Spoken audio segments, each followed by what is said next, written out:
Bonjour à tous, aujourd'hui je souhaite vous parler un petit peu de cet outil qui est vraiment très intéressant pour pouvoir confectionner les enveloppes selon la taille que l'on a besoin. Il s'agit donc de l'Insta Enveloppe. Et à savoir qu'en ce moment jusqu'au mardi 23 février, et bien justement cette Insta Enveloppe est en promotion, donc c'est vraiment l'occasion. Alors aujourd'hui je voulais vraiment vous parler de l'Insta Enveloppe parce qu'au final je me suis rendu compte que plusieurs personnes l'ont et n'arrivent pas à l'utiliser. Alors on va regarder tout ça ensemble. Il y a tout d'abord, quand on reçoit notre Insta Enveloppe, eh bien ce petit sticker, juste ici, que l'on a. Alors bien sûr quand on reçoit, on a l'Insta Enveloppe avec le tableau en inch que je vais vous expliquer. Mais pour nous, au format avec les centimètres, eh bien j'avoue que c'est beaucoup plus facile. Donc vous allez simplement enlever le sticker et ensuite le coller directement sur la base de l'Insta Enveloppe. Et donc c'est ce que j'ai déjà fait ici. Alors maintenant, je vais vous présenter un petit peu les trois colonnes que nous avons à chaque fois. Colonnes. Nous avons tout d'abord la taille de la carte, puis la taille du papier que l'on va devoir utiliser, et ici la première indication par rapport au premier pli que l'on va faire avec l'Insta Enveloppe.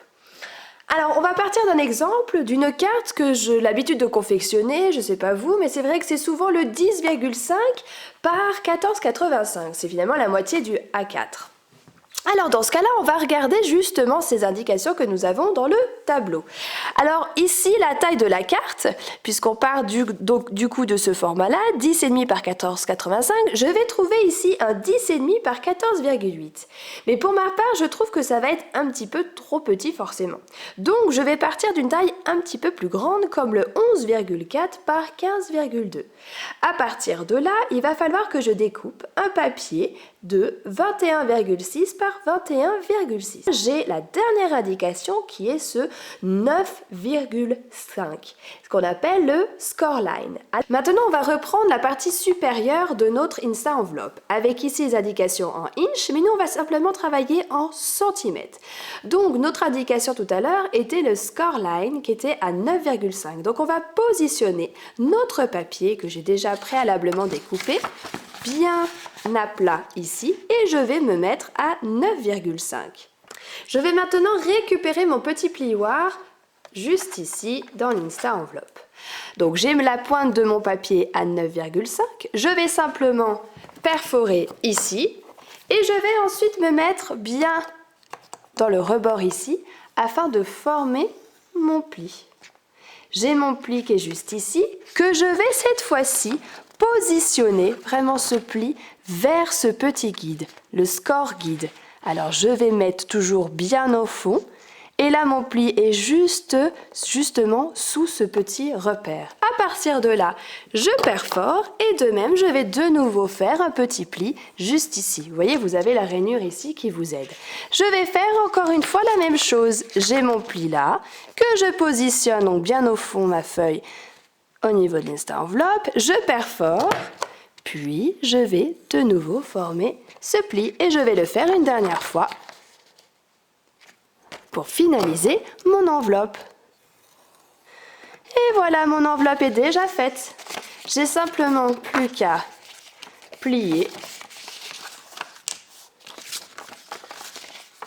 grâce aux différents plis qui ont été faits. Et voilà, mon enveloppe terminée. Alors ce qui peut être sympa aussi, nous avons une petite...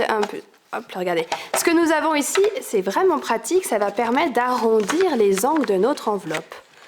Je trouve que ça permet de personnaliser complètement notre enveloppe et de donner une touche sophistiquée aussi. Et la voilà, terminée et prête à être envoyée avec une petite création à l'intérieur. Alors c'est vrai que par exemple pour cette création-là, je l'ai utilisée à moitié fermée mon enveloppe, donc c'est quelque chose qui est complètement possible. Par exemple, on va baisser celui-ci, ce volet-là et ce volet-là afin de faire la même chose avec une enveloppe plus grande. Ou on peut très bien faire le contraire, les deux côtés ici, ici et là cette partie haute. Et alors à partir de là, vous pouvez prendre votre carte et la glisser à l'intérieur. Et maintenant, c'est parti pour l'envoyer. Alors voici ce que l'on peut faire avec l'Insta Enveloppe, vraiment très utile pour confectionner vous-même vos propres enveloppes à la taille que vous avez besoin. Alors ça va servir par exemple pour des cartes, mais pour aussi intégrer des enveloppes et des pochettes dans vos mini-albums. Eh bien je vous souhaite une belle journée, profitez encore de l'offre que nous avons cette semaine avec les offres hebdomadaires sur l'Insta Enveloppe. À très bientôt et merci à tous.